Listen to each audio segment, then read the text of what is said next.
है दोस्तों, नमस्कार। मैं सत्यम एक बार फिर से आप सभी का फीसेबल 247 में दिल खोलकर स्वागत करता हूं। दोस्तों, उम्मीद करता हूं आप लोग स्वस्थ होंगे, मस्त होंगे।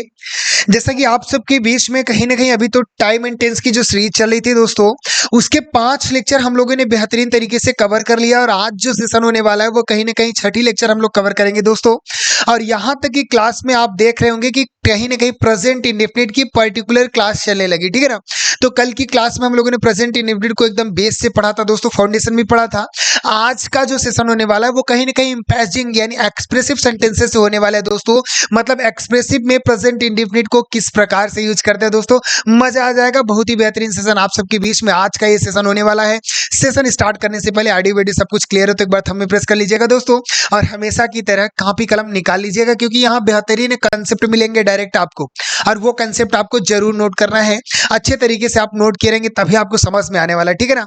और जो इस वीडियो को अभी देख रहे हैं यहाँ से जाके पिछली 5 वीडियो आप जरूर देख लीजिए, क्योंकि यहाँ मैंने एकदम ग्राफ तैयार किया है, सारे इंस्ट्रूमेंट कलेक्ट किए हैं। अब जो सेशन होने वाला है वो कहीं ना कहीं एक एक टेंस को पर्टिकुलर पढ़ रहे हैं दोस्त। तो चलिए आज के सेशन का आगाज करते हैं। एक बार थंब इम्प्रेस कर दीजिए, मजा आएगा, बहुत ही मजा आएगा इस सेशन में। क्योंकि यहाँ देखिए कवर पेज पे कुछ दिख रहा होगा, वह पढ़ता है सर, इसको आपने बनाया ही रीड्स। फिर नीचे आप देखिए जैसे सेंटेंसेज एक्सप्रेसिव टाइप के होंगे, जैसे वह पढ़ता तो है, इसको क्या बनाएंगे सर, थोड़ा और एक्सप्रेसिव मोरल करते हैं। वह पढ़ता ही तो है, थोड़े और बीट में जाते हैं, वह पढ़ता ही रहा। इस टाइप के सेंटेंसेस आते हैं तो वहां क्या रूल्स होते हैं दोस्तों, किस प्रकार से हम उसको करेंगे, ये चीजें आपको देखते हैं, ठीक है ना। चलिए स्टार्ट करते हैं, आज के सेशन का आगाज करते हैं छोटे से प्रश्न के साथ। जरा ध्यान दीजिएगा, ठीक है। जैसे आपके बीच में जैसे ये टॉपिक सर आप पढ़ेंगे तो पढ़ रहे हैं तो वहां यूज क्या होगा, क्या पूछा जाएगा, इस एग्जाम में किस टाइप के प्रश्न पूछे जाएंगे, वो आपको समझ में आना चाहिए, ठीक है ना। जैसे मैंने बोल दिया, यहाँ पे आपको ही बोल दिया और इधर आपका रीड आ गया, ठीक है ना। आप बताइए मैं क्या लगाऊंगा, डू लगाऊंगा कि डज लगाऊंगा कि इज लगाऊंगा कि एम लगाऊंगा, या आप समझ लीजिए आर लगाएंगे, या आप नन ऑफ दिस, एनओटी लिख दिया, नन ऑफ दिस। बच्चा क्या करेगा सर, ये ही रीड कहीं ना कहीं गलत है, या इस वर्ब को क्या कर देगा, सीधा ही रीड्स कर देगा। क्या सही होना चाहिए सर, ही रीड सही होना चाहिए। अगर प्रश्न मैंने बोल दिया आई के साथ अगर यहाँ रीड दिया होता, ठीक है ना, तो बच्चा क्या करता, तुरंत पता है कि आई रीड, यार मैं पढ़ता हूँ, बिल्कुल सही होता है। सीधा सीधा आप चले आओ नॉट नन ऑफ दीस पे चले आओ, कहाँ देख लो, नन ऑफ दीस पे चले आओ। नन ऑफ दीस देखते हो क्योंकि उसको तुरंत पता है कि आई के साथ तो हम कुछ लगा ही नहीं सकते। डू तो लगेगा नहीं क्योंकि ये नेगेटिव इंट्रोगेटिव से शुरू होता है। डस तो लगेगा नहीं क्योंकि ये नेगेटिव इंट्रोगेटिव से शुरू होता है। भाई इसके बाद वर्ब की फोर्थ फॉर्म आनी चाहिए, एम के बाद भी आर के बाद भी, जो कि यहाँ वर्ब की फर्स्ट फॉर्म है। तो इस कंडीशन में हमको याद रखना पड़ता है सर, एक रूल होता है एक्सप्रेसिव सेंटेंस का भी होता है। एक्सप्रेसिव में हम क्या करते हैं, हेल्पिंग वर्ब लगा लेते हैं, वो चीजें उसकी हम बखूबी कर चर्चा करने वाले हैं दोस्तों आप सबके बीच में। उसका यहाँ फायदा होगा, अभी आपको समझ में आने वाला है कि मैं क्यों बता रहा था, ठीक है ना। चलिए ध्यान से देखिएगा, हमारे साथ नोट करेंगे दोस्त। जैसे मैंने बोला, एक छोटा सा ट्रांसलेट बोला आप सबके बीच में, मैं बोला कि मैं पढ़ता हूं। क्या बोला मैंने दोस्तों, मैं पढ़ता हूं। आपने इसका तुरंत जवाब दे लिया कि सर भी प्रेजेंट इंडेफिनिट अच्छे तरीके से सारे ग्राफ बना के बताएं, सारे स्ट्रक्चर बताएं, सब्जेक्ट प्लस B1 या B5, उसके बाद अदर वर्ड, सारी चीजें पिछले लेक्चर में मैंने कवर किया, जाके देख लीजिएगा दोस्त, ठीक है ना। मैं पढ़ता हूं तो आई के साथ आप B1 लगाएंगे, तुरंत बच्चा ने बनाया, क्या बनाया, आई रीड होगा सर, क्या होगा, आई रीड होगा। कोई अदर वर्ड होता तो वही लगा देते। चलिए यहां तक की बातें मैंने आपको बोला, आप बिल्कुल सही कर लिए। ये एकदम फेस फॉर्म की थी, फाउंडेशन की बात थी, जीरो लेवल की बात थी, आपने किया। मैंने बोला कि वह पढ़ता है तो आप क्या बोल दिए, आपने बोला सर ही रीड्स हो जाएगा। क्या हो जाएगा, ही रीड्स हो जाएगा। चलिए बिल्कुल यहां तक की बातें आप सबके बीच में क्लियर होंगी दोस्त। चलिए ठीक है, इसी के आगे आगे बढ़ते हैं। अब बोला ये तो बेस फॉर्म का है सर, बेस फॉर्म तो आपके बीच में क्लियर हो जाएंगे। जैसे ही हम आगे बढ़ेंगे वो हमारे एक्सप्रेसिव में जरा चला जाता है। एक्सप्रेसिव देखते हैं जैसे सेंटेंसेस क्या होंगे, ये तो आपके बीच में क्लियर हो गया। अब यही मैं बोल दिया कि मैं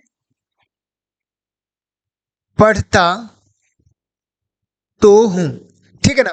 यही आपके बीच में अगर मैं बोल दिया मैं पढ़ता तो हूं, अभी तो आपने बोला कि मैं पढ़ता हूं, बना लिया अच्छे तरीके से, आई रीड, वह पढ़ता है, ही रीड्स, सारी चीजें रूल के अकॉर्डिंग आपने पहले बना लिया।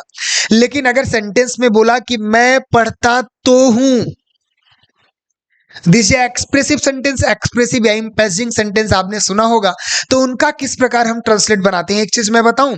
एक्सप्रेसिव सीधा सीधा समझो सर, होते क्या है रियल में, किसी चीज को बढ़ा चढ़ा के कहो, उनके बारे में, मतलब उनके साइड तुम बात करो। जैसे मैंने बोला ना कि वह गांधी जी ही थे जिन्होंने स्वतंत्रता दिलाई, तो गांधी जी के फेवर में मैंने बात की ना, वह मेरा ही मित्र था जिसने तुम्हारी मदद की। तो उस मित्र के फेवर में मैंने बात किया ना, उसकी तरफ मैंने बात किया, उसकी ओर आपकी झुकाव थी। एक्सप्रेसिव सेंटेंसेस के ये हमारे कुछ पहचानने के तरीके होंगे दोस्त, ठीक है ना। यानी किसी को बढ़ा चढ़ा के उनका वर्णन करिए या उनकी ओर आपका झुकाव होना चाहिए ना, तो एक्सप्रेसिव, इम्पैसिंग, एक्सप्रेसिव लगना चाहिए बोलने में। एक चीज बताऊं, सीधा सीधा इस प्रश्न को समझना कि जैसे तुम कहीं क्रिकेट खेलने गए हो, जैसे ही घर पहुंचे तो पिताजी आपको डांटते हैं, तो मम्मी आपके फेवर में तुरंत बोलेंगी, यार पढ़ता तो है, दिन भर क्यों डांटते रहते हैं उसको, पढ़ता तो है क्यों डांटते हैं। फेवर में आपके किसी ने बोला, इंपैसिंग सेंटेंस यानी एक्सप्रेसिव हो गया। अब इस कंडीशन में कैसे बनते हैं एक्सप्रेसिव सेंटेंस, वो चीजें आपको सीखना है, ठीक है ना। आप हिंदी वाले बिल्कुल पहचान ले, तो बीच में तो लगा तो एक्सप्रेसिव को दिखा दिया, वह पढ़ता तो है, कोई ना कोई इसके फेवर में बोल दिया ना, मम्मी बोलती है यार पढ़ता तो है क्यों डांटते रहते हैं आप दिन भर, फेवर में आपके बात हुई ना, एक्सप्रेसिव हुआ। लेकिन बनाने का क्या तरीका होगा दोस्त, एक चीज मैं आपको बताऊं, प्रेजेंट इंडेफिनिट में अभी क्या होता था, जैसे नेगेटिव और इंट्रोगेटिव जहां से स्टार्ट होती थी वहां से आप हेल्पिंग वर्ब लगाना स्टार्ट करते थे, डू डज वहीं लगाते थे जहां नेगेटिव और इंट्रोगेटिव होती थी, बात क्लियर है। लेकिन अब आप क्या करेंगे, एक्सप्रेसिव सेंटेंस के अफर्मेटिव में भी डू डज लगता है। क्या बोला मैंने, अफर्मेटिव में भी आप डू डज लगाओगे, प्रेजेंट इंडेफिनिट के एक्सप्रेसिव सेंटेंसेस में, इंपैसिंग सेंटेंसेस में आप वहां भी डू डज लगाओगे। स्ट्रक्चर क्या बनेगा, सब्जेक्ट के साथ आप मेरे दोस्त डू या डज लगाओगे, और इसके साथ आपको क्या करना है, B1 लगा देना, आपको B5 लगाने की कोई जरूरत नहीं है, ठीक है ना। उसके बाद आप अदर वर्ड लगाओगे। यानी एक चीज क्लियर हो गया कि एक्सप्रेसिव सेंटेंस में हमको क्या करना है सर, एक्सप्रेसिव सेंटेंस में केवल B1 पे ध्यान रखना है, B5 प्रेजेंट इंडेफिनिट से ब्रेकअप कर लेता है, मतलब ये एक्सप्रेसिव सेंटेंस में भी हमारा दोस्त लगेगा नहीं, ठीक है ना। अगर यहां बनाना है तो आप किस प्रकार बनाओगे बताओ, आई लिख दिए, आई के साथ डू लगाओगे कि डज लगाओगे, बेटा डू लगेगा, ठीक है ना। आई डू, उसके बाद वर्ब की फर्स्ट फॉर्म क्या लिखोगे, रीड लिखोगे, आगे अदर वर्ड कुछ है नहीं तो यहीं तक रुक दो। लेकिन मैंने बोला यही वह पढ़ता तो है, क्या बनाओगे, तो ही के साथ आपने क्या किया, ही के साथ आपने डज लगा दिया, और डज के बाद आपको रीड ही करना है, ये नहीं कि रीड्स लगा दो, एस लगाओगे, एस लगाओगे तो गलत हो जाएगा। बात समझ में आया कि नहीं। पहले क्या आपको समझना है कि आपके प्रेजेंट इंडेफिनिट के एक्सप्रेसिव सेंटेंस में भी डू डज लग जाते हैं। डू किसके साथ लगता है, डज किसके साथ लगता है, B1 किसके साथ लगता है, B5 किसके साथ लगता है, बखूबी एकदम फाउंडेशन बताया है 5वें लेक्चर में, मतलब इसके पीछे वाले लेक्चर में जाके आप उसको अच्छे से कवर कर लीजिएगा दोस्तों। लेकिन यहां अगर मैं बात करूंगा कि आपके एक्सप्रेसिव सेंटेंस में B5 नहीं लगाएंगे, केवल वर्ब की फर्स्ट फॉर्म लगानी है। क्यों लगानी है, क्योंकि सर आपके एक्सप्रेसिव सेंटेंसेस में डू डज लगा दिए जाते हैं। बात यहां तक क्लियर है दोस्त। पहला एक्सप्रेसिव समझ में आया कि नहीं। मैंने बोला मैं खेलता तो हूं, क्या बनाएंगे आप, आई के साथ तुरंत डू लगा दीजिए, मैं खेलता तो हूं, आपके फेवर में बात की गई ना, यानी बीच में आपको तो दिखा, एक्सप्रेसिव सेंटेंस दिखा, आपने लगा दिया, क्या बोलेंगे, आई डू प्ले, वह खेलता तो है, ही डज प्ले। जरा उस प्रश्न में आइएगा जो मैंने आपको सबसे पहले दिया था। अब यहां क्या कर देगा बच्चा, तुरंत सोचता है भाई ही रीड्स कर दिया होता, ये सब गलत दिया गया है, ये आई के बाद रीड लगा है, तो बच्चा इसमें से कुछ भरना ही नहीं चाहेगा, डू डज तो लगेगा नहीं क्योंकि वो नेगेटिव इंट्रोगेटिव में लगता है। लेकिन यहाँ मान लीजिए ये एक्सप्रेसिव था, आई डू रीड भी तो हो सकता है, मान लीजिए एक्सप्रेसिव दिया गया, आई डू रीड भी हो सकता है, कैसे आपको नॉट सही और नन ऑफ दीज, हाँ, तो वहां आपको इस प्रकार से ऑप्शन दोस्त दिए जाएंगे, उस प्रकार से ऑप्शन होंगे, आप समझना है, ठीक है ना। सीधा ये नहीं कि नन ऑफ दीज दिखा आपको यहाँ राइट करके चले आए, गलत हो जाएगा बेटा। चलिए यहां तक कि ये पहली आपकी ग्राफ थी, पहला आपको समझ में आया कि नहीं, पहला एक्सप्रेसिव किस प्रकार का होगा। अभी जरा और डीप में जाएंगे, अभी थोड़ा और डीप में जाना है, वहां आप अच्छे तरीके से समझोगे। ये तो एकदम बोला ना कि ये ट्रेलर है, अभी पिक्चर बाकी है इसका कि और डीप में सर हमको कैसे लेकर जाएंगे, ठीक है ना। चलिए देखता हूं दोस्त, सबसे पहले आपको क्या दिखा, मैं पढ़ता हूं, क्या बोला, मैं पढ़ता हूं, ये आपको नॉर्मल दिखा। दूसरा आपको एक्सप्रेसिव में क्या दिखा कि मैं पढ़ता तो हूं, क्या दिखा, मैं पढ़ता तो हूं, ठीक है दोस्त। ये एक्सप्रेसिव अभी क्लियर हो गया किस प्रकार से आप बनाएंगे। अब तीसरा अगर देखिएगा, मैं पढ़ता, इसी पे मैं बनाता हूं, मैं पढ़ता ही तो हूं, क्या बना, मैं पढ़ता ही तो हूं। इस प्रकार में अब क्या बनाएंगे, थोड़ा कहीं ना कहीं एक चीज मैं बताऊं, मैं पढ़ता तो हूं, तो यहां पे क्या दिखा आपको, यहां दिखा कि आपके फेवर में कोई बात की, आपके फेवर में बात की गई, एक्सप्रेसिव सेंटेंस है। लेकिन जरा इसके नीचे आइएगा, मैं पढ़ता ही तो हूं, लग रहा है ना कि कुछ ज्यादा फेवर में बात कर लिया, कुछ ज्यादा एक्सप्रेसिव लग रहा है।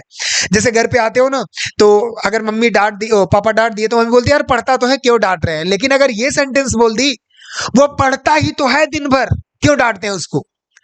मतलब बहुत ज्यादा आपके फेवर में बात हो रही है। वो पढ़ता ही तो है दिन भर, कहने का मतलब वो कुछ नहीं करता पढ़ने के अलावा। क्यों डांट रहे हैं आप? केवल पढ़ता ही तो है, मतलब पढ़ने के अलावा सेंटेंस के एक्सप्लेन के क्या समझ में आ रहा है कि कुछ भी नहीं करता, केवल पढ़ता ही तो है। ये तो आपने बनाना सीख लिया, अब इसको किस प्रकार बनाएंगे दोस्त, जरा कोशिश करिएगा, ठीक है ना। मैंने बोला कि वह पढ़ता ही तो है, वह खेलता ही तो है, वह नाचता ही तो है, कहीं ना कहीं उसके अलावा कोई काम करता नहीं। जरा अंदर तक आप समझिएगा डीप में। आपकी मम्मी फीवर में बोली यार पढ़ता ही तो है, क्यों डांटते हैं, मतलब उसके अलावा कुछ उसका काम ही नहीं है पढ़ने के अलावा, फिर भी आप पे फालतू डांट रहे हैं। इस बात को जरा समझेंगे, इसको किस प्रकार बनाते हैं दोस्तों, वो मैं स्ट्रक्चर आपको दे रहा हूं, जरा ध्यान से देखिएगा किस प्रकार बनाएंगे दोस्त, उसको नोट करिएगा। सब्जेक्ट प्लस डू या तो डज आपको लगाना ही है, प्रेजेंट इंडेफिनिट की इम्पेजिंग की बात करेंगे भाई, वहां हेल्पिंग वर्ब तो लगा ही देना है, सब्जेक्ट डू या डज, और इसी के साथ मेरे दोस्त आपको नथिंग जोड़ना है। क्या जोड़ना है? इसी के साथ नथिंग बट जोड़ना होगा। क्या जोड़ना होगा?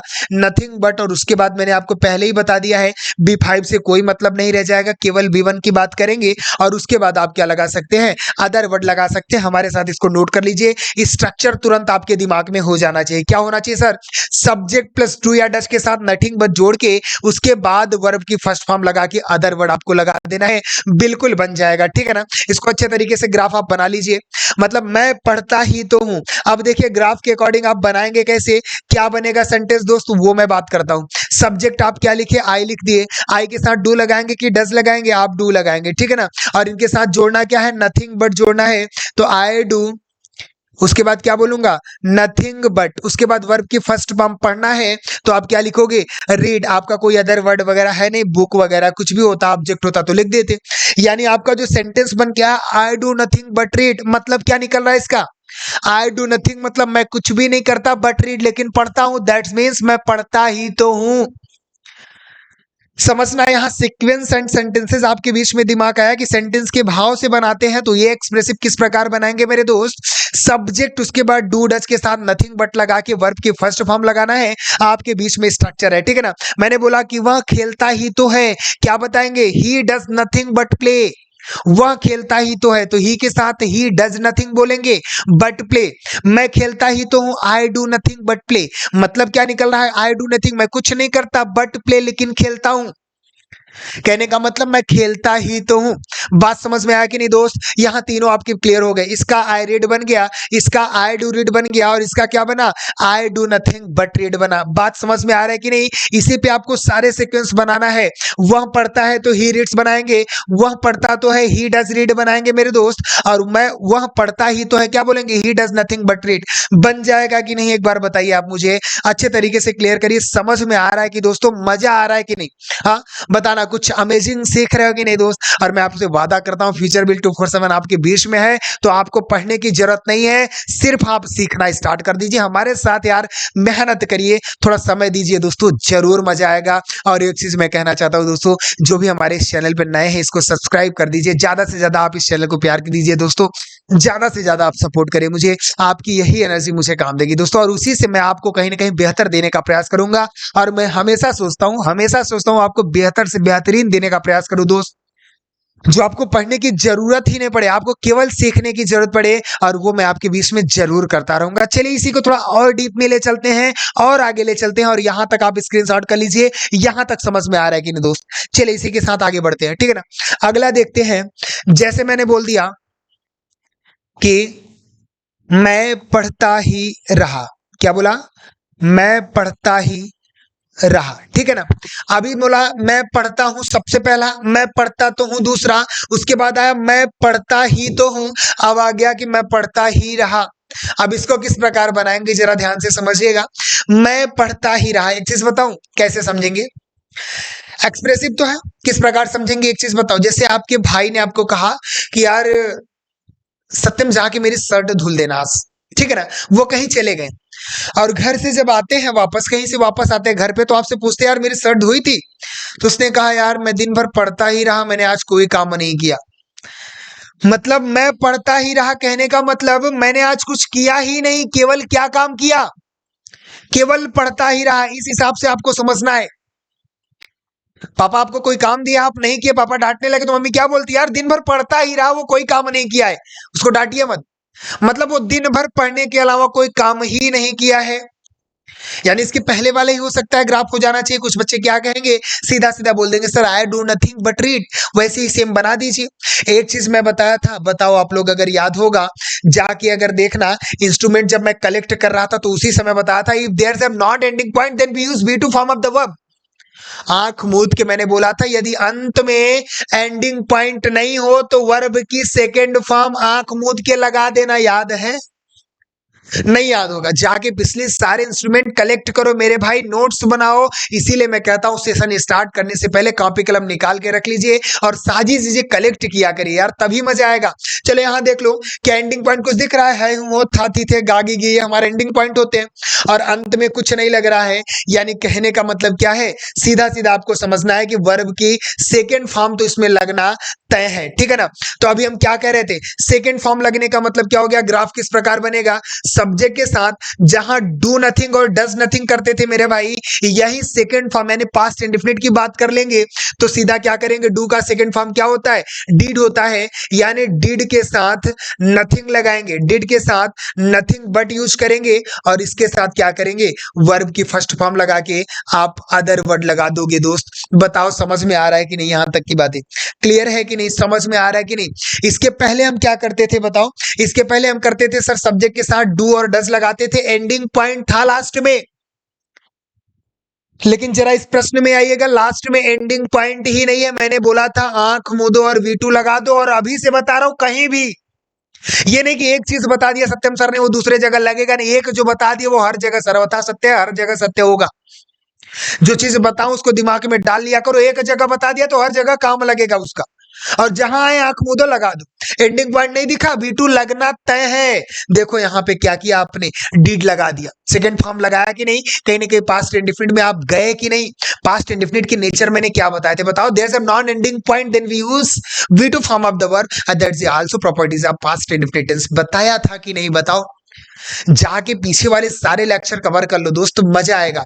तो आपको क्या है, सब्जेक्ट के बाद डिड के साथ नथिंग बट जोड़ना है, उसके बाद वर्ब की first form plus other word, ठीक है ना दोस्त। चलिए इसको बनाने हैं, देखते हैं किस प्रकार बनेगा। सब्जेक्ट सबसे पहले क्या लिखेंगे, आई, और आई के साथ क्या लगाओगे मेरे दोस्त, डिड लगाओगे, और डिड के साथ क्या करना है, नथिंग बट ऐड करना है। उसके बाद आप क्या करोगे, रीड करोगे। मजा आया कि नहीं, बन गया कि नहीं दोस्तों, बताओ क्लियर है कि नहीं।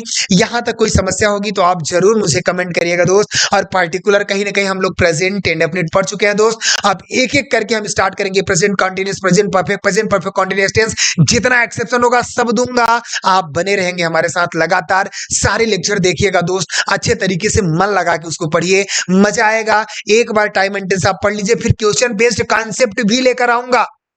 MTS आपकी आने वाली है, उसके लिए भी एक क्वेश्चन बेस्ड कॉन्सेप्ट लेकर आऊंगा, हर एक टॉपिक से लेकर आऊंगा। और एक चीज मैं बता दूं, एक टॉपिक का क्वेश्चन बेस्ड कॉन्सेप्ट आप एक बार पढ़ लो, और अगर एक भी प्रश्न बाहर चला गया, एक भी प्रश्न में प्रॉब्लम हो गई दोस्त, तो ये पेन रख दूंगा यार, वादा करता हूं आप सबसे, इस बात की दिमाग गारंटी रखता हूं। इस बात की गारंटी है कि एक टॉपिक का क्वेश्चन बेस्ड कॉन्सेप्ट बता दिया, क्योंकि क्वेश्चन के अकॉर्डिंग कॉन्सेप्ट वहां सिखाऊंगा। अभी मैं बेस बना रहा हूं, बोला ना थोड़ा आपको ऊपर करना है, थोड़ा ऊपर करूंगा बेटा, गर्दा मचा दोगे एकदम। पहले मैंने बताया ना, हर चीज वो कहता हूं कि पहले जो लापरवाही की थी अब नहीं करना, की थोड़ी बहुत लापरवाही, लेकिन मैं आवारा नहीं हूं, आया हूं नई रणनीति के साथ तुझसे लड़ने, क्योंकि अभी मैं हारा नहीं हूं, और इसमें मैं आपके साथ हमेशा रहूंगा दोस्त। फ्यूचर विल 247 परिवार आपके साथ रहेगा, तो ज्यादा से ज्यादा अपना प्यार बनाएंगे दोस्त। चलिए मिलते हैं अगले लेक्चर में, तब तक के लिए आप स्वस्थ रहिए, मस्त रहिए। और ये प्रेजेंट इंडेफिनिट के सारे लेक्चर आपके बीच में रख दिए गए दोस्त, जरूर आप नोट्स बनाइएगा, कल से आपकी अगला पर्टिकुलर टेंस स्टार्ट होगा दोस्त। तब तक के लिए आप स्वस्थ रहिएगा और मन लगा के पढ़िए दोस्तों। मिलते हैं अगले लेक्चर में, जय हिंद दोस्त।